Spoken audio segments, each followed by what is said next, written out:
Salut à tous et soyez les bienvenus sur la chaîne qui déboîte. Je tourne cette vidéo dans des conditions très difficiles. Il fait extrêmement chaud aujourd'hui, on est en pleine alerte canicule. Du coup, j'ai mis un petit ventilateur ici sur ma droite, vous allez certainement le voir dans le cadre d'ailleurs. Si vous entendez un petit bruit de fond, je m'en excuse, mais c'était ça où je ne tournais pas la vidéo du tout, et j'ai préféré avancer dans mon agenda. Mais ça tombe bien qu'on parle de chaleur aujourd'hui, puisqu'on va tester une caméra thermique intégrée à un smartphone. Il s'agit du Blackview BL8800 Pro, avec un capteur thermique de chez FLIR, une marque reconnue dans le domaine de la caméra thermique. Alors à quoi ça sert d'avoir une caméra thermique dans son smartphone, vous allez me demander. Est-ce que c'est vraiment utile pour quelqu'un de lambda au quotidien? Bah ouais, ça peut être très utile d'avoir une caméra thermique chez soi. Vous avez une fuite d'eau par exemple dans votre mur, le plombier va venir, s'il n'a pas lui-même de caméra thermique, ou si vous voulez faire la réparation vous-même, il faut savoir où a lieu exactement la fuite, sinon vous allez faire 40 trous dans votre mur avant de trouver le bon endroit. Et bien avec une caméra thermique, vous verrez exactement où se situe la fuite. Si vous avez l'impression que l'isolation de votre maison est défaillante, vous pouvez filmer votre maison de l'extérieur en plein hiver et voir les zones où les murs sont les plus chauds et où l'isolation doit être refaite. Si vous avez un téléviseur qui vous a lâché juste après la période de garantie, on a tous vécu ça au moins une fois dans notre vie, vous pouvez filmer la carte électronique et repérer le composant qui est en court-circuit et qui surchauffe, et ne changer que ce composant-là, et économiser une réparation à 250 €, etc., etc. Il y a plein d'usages, hein. Il y a un type qui est venu récemment m'enlever un nid de guêpe qui se trouvait juste ici à ma droite, et il a repéré la position du nid de guêpe avec la caméra thermique. Alors que vaut ce smartphone et que vaut la caméra thermique qui se trouve intégrée à l'intérieur? C'est parti pour le test. Et c'est parti pour le déboîtage dans les règles de ce Blackview BL8800 Pro. Alors c'est pas le seul smartphone qui a une caméra thermique chez Blackview, mais c'est à l'heure actuelle le plus sophistiqué de la gamme, même s'il y en a un qui a une référence avec un chiffre plus élevé. Donc faites bien attention si vous voulez acquérir ce smartphone. La présence de la caméra thermique, elle est indiquée sur le côté de la boîte ici, c'est pour ça qu'on comprend immédiatement que ces boîtes-là sont pour les smartphones avec caméra thermique. Mais ensuite, pour ne pas avoir besoin de faire une boîte pour chaque modèle, ils se contentent de coller un petit autocollant avec la référence ici en bas à droite. Voilà. Ce modèle, le modèle Pro, est équipé d'une caméra thermique et d'un module 5G. Et le modèle non Pro est uniquement 4G et il est équipé à la place de la caméra thermique d'une caméra infrarouge. Donc si c'est vraiment l'aspect thermique qui vous intéresse, pensez bien à prendre le modèle Pro. Allez, c'est parti pour le déboîtage. Ça se soulève, hein, comme beaucoup de smartphones. Regardez-moi ça, c'est très joliment présenté. On a le smartphone immédiatement accessible ici à gauche. Voilà, dans un petit sleeve de plastique. Et il y a encore un protège-écran de coller dessus.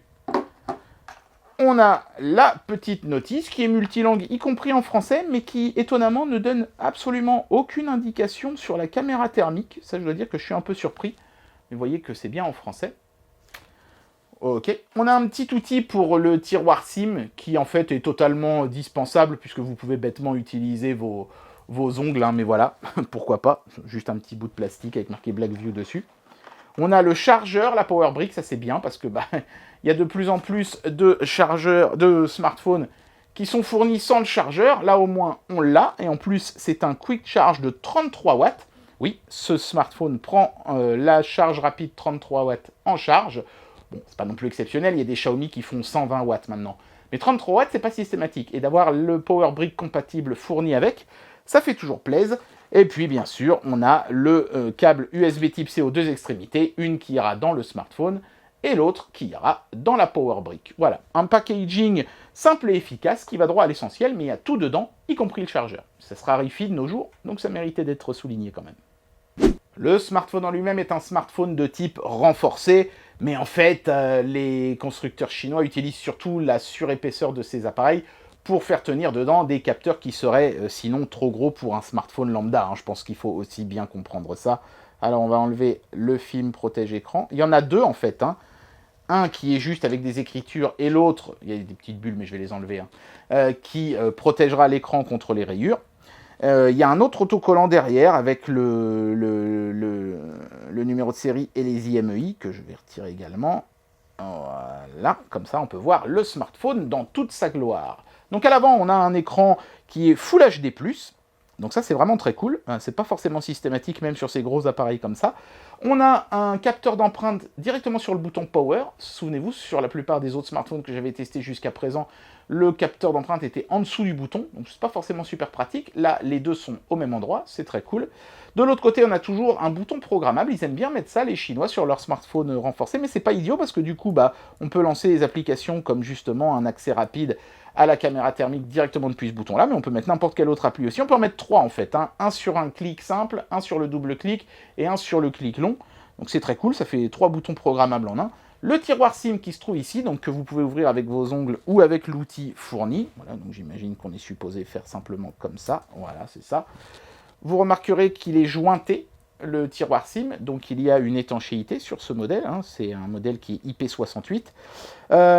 Et puis, à l'arrière, on a les fameux modules photo. Donc, on peut voir ici le module photo principal. Il y a 3 modules ici qui servent essentiellement, hein, pour les effets portraits, pour l'effet de flou et des choses comme ça.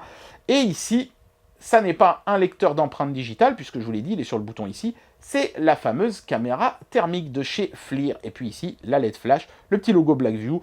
Design assez simple, hein, sur l'arrière de cet appareil, avec un module photo en forme de panneau stop.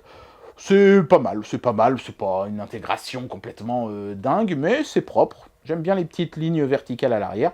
Le modèle que j'ai ici est le modèle orange, en fait, c'est juste le liseré ici et les petits inserts à l'arrière là et ici qui changent, mais vous avez, je crois, aussi un modèle tout noir et un modèle avec des inserts verts qui évoqueront peut-être, je sais pas, la première Xbox. Mais c'est sympa d'avoir des petites variantes comme ça. Voilà. Après, sur le dessous ici, on a une prise USB type C. Il n'y a pas de prise jack sur ce smartphone. Voilà. Donc là encore, vous pouvez utiliser vos ongles ou le petit outil fourni. Ces flaps étant bien sûr ici pour l'étanchéité du modèle. Voilà, c'est de l'USB type C. Ok. Donc il faudra utiliser un adaptateur si vous branchez un casque filaire là-dessus. Mais bon, voilà. Je pense qu'aujourd'hui, de toute façon, la plupart des gens utilisent le Bluetooth pour ce genre de choses. Allez, maintenant, on va regarder le smartphone de plus près. Je peux déjà vous donner sa fiche technique. On est sur un processeur MediaTek octa-core MT6833V, qui est un processeur à 2,2 GHz, donc qui devrait assurer des performances plutôt correctes. De toute façon, on va faire un benchmark dans un instant. La caméra frontale fait 16 mégapixels et les caméras arrière, la principale fait quand même 50 mégapixels. C'est pas mal, c'est exactement comme sur mon Xiaomi 12, avec évidemment des lentilles qui seront moins quali, donc le résultat sera pas aussi bon. Enfin, on va faire quelques photos aussi pour s'en assurer. Les capteurs secondaires font 5 mégapixels, hein, et permettent surtout d'avoir les effets visuels comme le bokeh et les choses comme ça. La caméra thermique, j'ai malheureusement pas d'informations dessus. On verra à l'usage ce qu'elle donne. On a 8 Go de RAM et 128 Go de stockage qui ne sont pas extensibles. Malheureusement, il y a un tiroir SIM sur cet appareil, mais pas d'emplacement pour mettre de micro SD. Et la batterie fait 8380 mAh, ce qui est évidemment énorme, hein, pour un smartphone de ce gabarit-là, évidemment. Et l'écran, hein, le premier élément que vous allez voir, c'est bien sûr l'écran, c'est du Full HD+, IPS, il est de belle qualité, hein, franchement, je le trouve très propre, très agréable à l'œil. Et cet écran est capable d'afficher une résolution de 1080 par 2408 pixels, donc c'est vraiment très beau et très fin. Après, c'est juste un écran 60 Hz. Je vous le dis parce que j'ai vu que certains sites affirmaient qu'il était 90 Hz. C'est pas vrai, il est 60 Hz. Donc évidemment, quand on se déplace dans les menus, on n'a pas la même fluidité que sur les flagships dernier cri du moment. Mais voilà, c'est quand même très satisfaisant pour un smartphone qui a quand même avant tout une vocation professionnelle avant d'être quelque chose de fun. Mais on testera quand même un jeu ou deux, évidemment, pour voir ça. Allez, on va commencer par faire un petit Geekbench 5 pour voir comment se situe ce smartphone au niveau perf par rapport aux autres. Voici les scores Geekbench 5, 535 en single core et 1662 en multicore. Ça casse pas les murs, hein, c'est pas le truc qui va révolutionner le processeur smartphone, c'est du Mediatek. Mais quand même, hein, si on regarde, si on compare le score avec les smartphones actuels du marché, on se situe aux alentours d'un Snapdragon 732G, donc du milieu de gamme chez la concurrence plus connue. C'est franchement pas pourri. Et en multicore, c'est à peu près pareil, avec 1662. Si je compare des scores comparables, ici par exemple, on est également sur un Snapdragon 732G. Donc ouais, c'est pas mal. On devrait quand même pouvoir, si on veut faire un petit peu de jeu sur ce smartphone, avoir des résultats à peu près corrects. De toute façon, on essaiera de faire tourner un jeu, bien entendu, plus tard dans le test. Ici, j'ai le score du test batterie qui est effectué avec Geekbench 4, parce que pour une raison que j'ignore, Geekbench 5 ne fait plus les tests batterie, c'est dommage. 14 210, c'est juste colossal, hein, c'est un truc de fou. Vous voyez, si on essaye de comparer avec les smartphones que Geekbench 4 avait testés, aucun n'arrive à la cheville de ce smartphone, mais bon, évidemment, c'était des smartphones il y a quelques années, donc c'est compréhensible. Néanmoins, je suis un peu déçu quand même, un peu déçu, pas parce que le score est pas bon, hein, mais parce que si je regarde le temps que j'ai tenu screen on avec le Wi-Fi activé et tout, hein, le test que je fais d'habitude, eh ben regardez, ça a duré tellement longtemps que j'ai un mal fou à descendre en bas de la liste. On n'a pas tenu 24 heures, on n'a pas tenu, on n'a pas fait 2 fois le tour du cadran, on a tenu seulement 23 heures et 41 minutes. Évidemment, je plaisante, c'est un score absolument hallucinant. Notez que je n'avais pas baissé la luminosité de l'écran, hein, elle était à, je crois qu'elle était à 50%. Ce test batterie fait tourner le Proco à peu près à 70%. Et avec toutes ces contraintes, on tient 23h41. Le constructeur annonce 32 minutes en 32 heures en lecture de musique. Mais il faut savoir que 32 heures en lecture de musique, ça s'entend écran éteint, évidemment. Là, moi, j'étais écran allumé et j'ai déjà tenu 23h41. C'est un score absolument hallucinant. Si vous cherchez un smartphone, peu importe sa taille, peu importe son gabarit, mais qui a une batterie qui tient extrêmement longtemps, parce que là, on parle quand même d'une autonomie en usage normal qui va avoisiner les 5-6 jours, hein. Je pense que vous avez là un smartphone sérieux. Aujourd'hui, un smartphone doit être capable de faire plein de choses, et notamment pouvoir vous servir de GPS. Je sais qu'il y a beaucoup de gens qui utilisent leur smartphone pour faire du Waze, ou quand vous faites de la randonnée, pour vous y retrouver quelque part à pied. Donc c'est toujours intéressant. On va voir combien de temps le smartphone met à vous localiser. J'ai coupé le Wi-Fi, et on est à l'intérieur d'un bâtiment, donc c'est pas des conditions favorables, et on va voir ce que ça donne. Toc, c'est parti. Ok, il a déjà capté plusieurs GPS. Ça devrait plus tarder pour avoir un fixe. Pour le moment, c'est toujours pas le cas.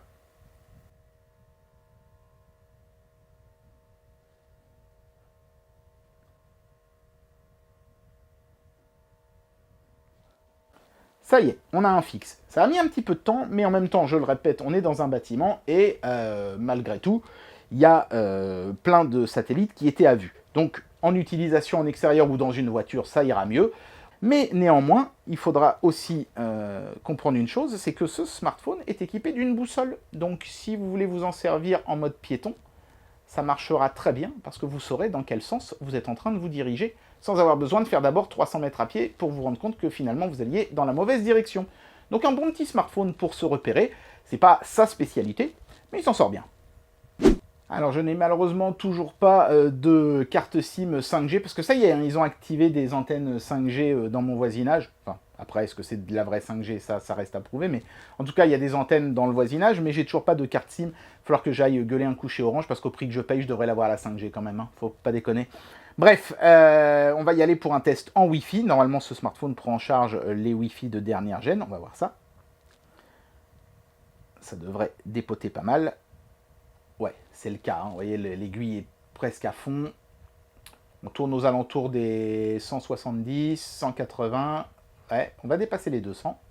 Un tout petit peu. Oui. Très bon, ça. Donc je pense qu'on doit avoir une puce 250 mégas, hein, 250 oui, mégas pour le Wi-Fi. Vous voyez, c'est presque 200 dans l'autre sens. Des bonnes performances pour le Wi-Fi de cet appareil. Donc voilà, si vous avez besoin d'un smartphone communicant pour aller sur Internet où que vous soyez, ça sera le bon deal. Évidemment, malheureusement, je ne peux pas tester la 5G, et une fois de plus, je vous renouvelle mes excuses pour ça. Je vais y travailler pour pouvoir le faire prochainement, hein. L'appareil photo de ce smartphone est loin d'être en reste, hein. On aurait pu craindre que, parce qu'il y a une caméra thermique, ils allaient mettre un module photo à côté, pas terrible. Mais non, franchement, ça s'en sort bien. Le rendu des couleurs est très agréable. Et la précision est bonne, puisque regardez, mon fameux test de l'antenne, hop, on la voit nettement, avec les petits étages et tout. On voit quand même, hein, si on regarde de près, que l'image, elle a pas mal de post-traitement, hein, pour être plus propre, je pense, qu'elle ne l'est réellement. Mais le résultat est convaincant. Franchement, pour utiliser ça comme un photophone au quotidien, hein, pour vos réseaux sociaux et tout, ça fera amplement la blague. Bonne surprise, c'est aussi le cas en obscurité totale. J'ai fait cette photo dans le noir complet avec juste le flash de l'appareil. Et regardez, franchement, c'est pas mal du tout, hein. Ça perd un petit peu en netteté, on va bien le reconnaître, mais pour un truc comme ça, sur un smartphone chinois, c'est extrêmement propre. Je suis satisfait du résultat. Franchement, il y a des smartphones de marque qui font moins bien que ça. Et même en macro, alors il n'y a pas vraiment de mode macro, d'ailleurs, il n'y a pas de lentille macro, semble-t-il, sur ce smartphone, mais voilà, quand je fais une photo de très près, ouais, ça rend pas mal non plus, hein. Hop, attendez, pardon, voilà. Ah, regardez-moi ça, franchement, c'est clean. J'ai pas grand-chose à reprocher à l'appareil photo de ce truc-là, hein. Ça ne perd pas en netteté, même sur les détails.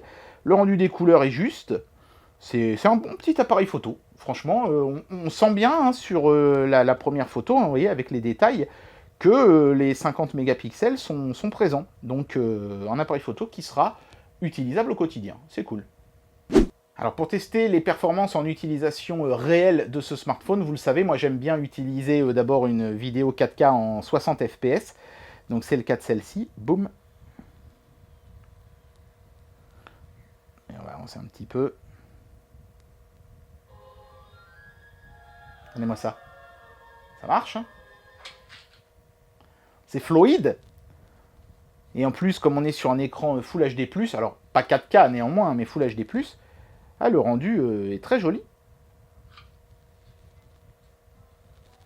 Je vais avancer à un endroit où il y a un peu plus de bruit. On va mettre le son à fond.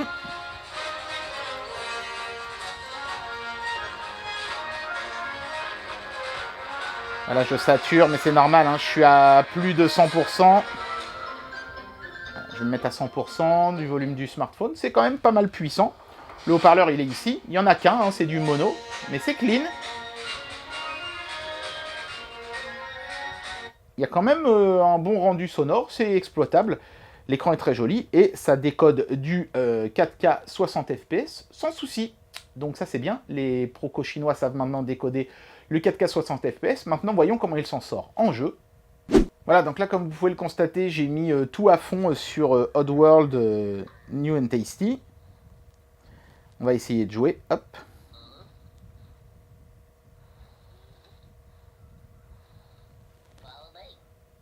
Déjà, dans l'interface, c'est pas trop mal. Maintenant, il faut voir en jeu ce que ça donne.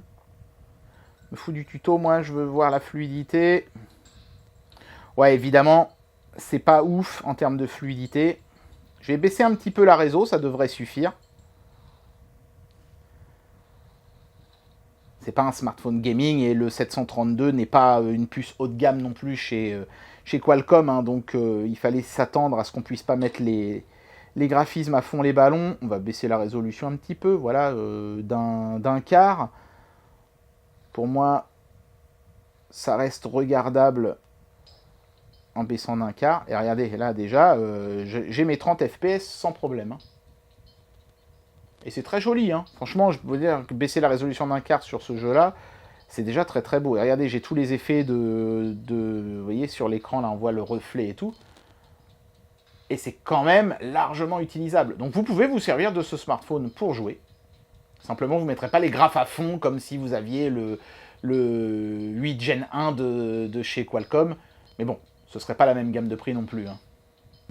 Et alors maintenant, on va arriver aux choses sérieuses de ce test, la fameuse caméra thermique de chez FLIR, intégrée directement au châssis du téléphone, à l'arrière. Et on est sur une vraie caméra thermique pro, hein. Regardez là par exemple, je soulève le smartphone de la table et on peut voir la zone où se trouvait le smartphone sur la table, puisque cette dernière est plus chaude à cet endroit-là. Attendez, je vais dézoomer pour qu'on puisse mieux comprendre ce qui se passe. Voilà, et là, vous voyez, en fait, je peux savoir qu'ici, eh bien, il y avait quelque chose. Regardez, ma main, elle apparaît nettement plus chaude que le reste. Mais vous voyez, par exemple, si je pose ma main ici et que je la laisse un certain temps, quand je vais l'enlever, la table va être plus chaude à cet endroit-là. Et hop, on peut voir la trace thermique que ça a laissée. Alors, évidemment, on peut filmer plein de choses, hein, comme par exemple la fenêtre, dont j'ai fait une photo ici, voilà. Là, j'ai photographié ma fenêtre juste à ma droite, là, ici, hein, dans cette pièce. Et d'ailleurs, vous voyez, on peut... Tiens, je ne savais même pas qu'on pouvait faire ça. On peut voir la photo prise par la caméra sans l'aspect thermique. Et hop, l'aspect thermique. Et on voit bien ici que la chaleur passe par les vitres, hein. C'est toujours un point faible dans l'isolation des maisons, les fenêtres, hein. Ça laisse passer la lumière, mais aussi forcément la chaleur. Par contre, on voit qu'il y a un isolant au-dessus de la fenêtre qui marche très bien, lui, en revanche, parce que cette zone-là est beaucoup plus froide. Voilà, donc ça vous permet de repérer que votre isolation fonctionne bien au-dessus des fenêtres. Donc c'est très cool, vous voyez, c'est des usages comme ça. Après, vous pouvez savoir si un tuyau fait plutôt passer de l'eau froide que de l'eau chaude sans avoir besoin de le toucher, au risque de vous brûler, avec ce genre de caméra. Mais alors, il y a évidemment plein de choses intéressantes à dire sur le module en lui-même. Par exemple, si je veux mesurer les températures, j'appuie ici, je choisis ce que je veux faire, donc par exemple mettre un point ici, vous voyez, il y a un point qui est apparu, et ce point va m'indiquer la température à l'endroit où je vise. Donc vous voyez, par exemple, ici, la table, elle est à 31 degrés, et ici, elle est à 32,8. Donc vous voyez, il n'y a pas besoin qu'il y ait un écart spectaculaire pour faire apparaître néanmoins une tâche thermique, sachant qu'à chaque fois que vous démarrez la caméra, elle se recalibre pour qu'il y ait une échelle significative entre les points les plus chauds et les points les plus froids. Donc ça veut dire que si vous êtes dans un endroit où il y a de la lave en fusion, par exemple, la caméra va se recalibrer pour que le rouge fasse plutôt apparaître les 300 degrés de la lave, et le bleu, les 40 degrés de l'environnement autour de vous. Mais c'est pas mal parce que finalement, vous pouvez savoir avec précision la température d'un point, mais de plusieurs aussi. Hein. Je peux en rajouter un deuxième, hop, voilà, et le déplacer où je veux, et avoir les températures de 2 points en simultané. Je peux aussi choisir une zone, donc par exemple, ici, voilà, je vais prendre cette zone-là, ok, voilà, et avoir une moyenne pondérée de tout ce qui se trouve à l'intérieur du carré. Donc évidemment, plus le carré va être grand, et plus je vais avoir une moyenne large. Voilà, donc ça c'est vraiment franchement pas mal du tout. Vous pouvez mettre jusqu'à 5 points différents. C'est bien foutu, hein. C'est vraiment bien foutu. Après, ici, dans le mode, vous pouvez faire des photos, des vidéos, ou même streamer en live sur YouTube votre caméra thermique. Je ne sais pas trop pourquoi vous voudriez faire ça. Ou faire un time-lapse, ça peut être intéressant si vous voulez voir l'évolution des températures de quelque chose sur une journée, par exemple. D'autant plus que comme ce smartphone a une batterie colossale, ça peut donner des trucs intéressants, vu que vous pourrez filmer pendant longtemps. Voilà, donc c'est pas une caméra thermique gadget, hein, c'est une vraie bonne caméra thermique. Je sais plus comment Voilà, je crois que ouais, on reste appuyé pour supprimer les différents éléments, on peut même tous les supprimer d'un coup. Pouf. Voilà, tac. Alors après, les événements là-haut, donc vous pouvez activer ou pas le fait que l'appareil soit capable de mesurer les très très hautes températures ici là-haut. La plupart du temps, vous n'aurez pas besoin de ça, sauf si vous cherchez un court-circuit sur une carte électronique peut-être. Vous pouvez verrouiller ou pas les mesures prises par la caméra. Vous pouvez changer l'échelle, enfin vous pouvez la voir apparaître, donc vous voyez la température la plus basse actuellement mesurée et la plus haute actuellement mesurée. Et puis après, dans les menus, vous avez des trucs et astuces, des petits réglages. Donc vous pouvez mettre par exemple en Fahrenheit ou des choses comme ça. Bon, c'est vraiment la base, on va dire, hein, de tout ce qui mesure les températures habituellement. Ici, vous pouvez choisir une échelle de couleurs différentes, mais je trouve vraiment que la première est la plus logique et la plus agréable. Mais voilà, si vous préférez avoir un truc arc-en-ciel, magma, ça peut être intéressant si vous cherchez plutôt des points froids que des points chauds, de choisir une autre façon d'afficher les couleurs, mais moi personnellement, celle de base me plaît beaucoup. Voilà, c'est pas un module d'une complexité extraordinaire, mais ça fait super bien le taf. J'ai vraiment très hâte d'utiliser ce truc-là au quotidien et de voir ce que ça peut donner. Notamment, vous voyez ici, le point chaud ici, c'est ma caméra de surveillance qui est en train de fonctionner. Donc je peux voir les appareils en fonctionnement parmi ceux qui ne fonctionnent pas. Là, vous voyez mon spot lumineux qui éclaire actuellement la scène. D'ailleurs, il y a l'autre ici. Voilà, je ne sais pas si vous verrez grand-chose parce que là, l'angle de la caméra n'est pas idéal. Je n'ai aucune idée sur la résolution de l'ensemble, mais comme il y a une superposition vraie photo et photo thermique en simultané, on peut de toute façon savoir avec précision ce qu'on est en train de regarder. Donc le module fonctionne nickel. Franchement, je suis très agréablement surpris par cette caméra. C'est du FLIR, c'est du sérieux, ça fonctionne bien, c'est fiable et exploitable. Et bien voilà, j'en arrive à la conclusion de cette vidéo et je vais vous donner mon avis sur ce produit. Ma plus grande crainte, quand j'ai commencé à tester ce produit, c'était qu'on ait une très bonne caméra thermique dans un smartphone médiocre. Et que le constructeur se dise, ouais bon bah c'est bon, on a mis une caméra thermique, ça justifie l'achat du smartphone, donc pas la peine de s'embêter à mettre du bon autour. Et heureusement, ils sont pas tombés dans ce piège-là chez Blackview. Ils ont mis une très bonne caméra thermique qui fonctionne nickel, du FLIR, du sérieux. On sait qu'on peut s'appuyer sur ce capteur, il n'y a pas de problème. Mais néanmoins, ils ont quand même mis du bon autour. Ils ont mis une colossale batterie, pour moi c'est le plus gros point fort de cet appareil. Une batterie qui peut vous faire du screen-on quasiment 24 heures, c'est juste remarquable. Ils ont mis un bon petit chargeur avec aussi, c'est un petit détail, mais ça compte, donc comme ça on pourra recharger la batterie dans de bonnes conditions. Ils ont mis un bel écran, Full HD+, qui franchement donne de très bons résultats. Et le processeur, bon, c'est pas le truc dernier cri qui fera tourner tous les jeux à fond les ballons, vous l'avez vu, mais il est néanmoins largement suffisant pour décoder de la 4K 60 fps et pour jouer au jeu, juste en baissant un tout petit peu les graphismes. Donc on se retrouve avec un smartphone sur lequel, franchement, je n'ai pas de gros reproches à faire, hein. En plus de ça, ces gros smartphones renforcés ont souvent un avantage que n'ont pas la plupart des flagships, c'est que, vous voyez, ici, ce sont des trous de vis. Si j'enlève les vis ici, je peux défaire le capot, il n'y a pas d'adhésif, il y a juste un joint rouge autour pour l'étanchéité, hein, j'ai vérifié. C'est cool parce que vous avez un appareil facilement réparable. Vous avez un problème de batterie, vous avez besoin de changer la batterie, bah vous démontez ça, il y a quelques petits connecteurs à défaire, vous retirez la batterie, vous en mettez une neuve. Franchement, c'est des choses que j'aimerais bien voir, moi, personnellement, sur des smartphones flagship aussi, un petit peu, hein, de temps en temps, parce que les flagships, il y a une panne dedans, c'est presque systématiquement poubelle, ou alors, pour le réparer, vous êtes obligé d'aller voir un spécialiste, parce que vous pouvez pas le faire vous-même. Donc, ouais, franchement, j'ai eu beau chercher, j'ai pas trouvé de gros défauts à ce smartphone. Alors, évidemment, son gabarit ne le réserve qu'à des gens qui sont prêts à accepter d'avoir un truc aussi gros et lourd que ça dans la poche, mais à part ça, c'est du tout bon. Moi, ce téléphone, je lui donne le seal of approval de ma chaîne, parce que bah, j'ai rien trouvé de vraiment grave à redire sur ce smartphone. Bien joué Blackview, c'est mérité. Et bien voilà, c'était le test de ce BL8800 Pro de chez Blackview. Et c'est un smartphone qui m'a personnellement convaincu. En plus d'avoir une excellente caméra thermique à l'intérieur, le smartphone en lui-même est vraiment pas mauvais du tout. Mention spéciale pour l'autonomie gargantuesque. J'espère que cette vidéo vous aura plu. Et moi je vous dis à très bientôt pour un prochain test. Et il fera moins chaud, j'espère. Allez, tchuss!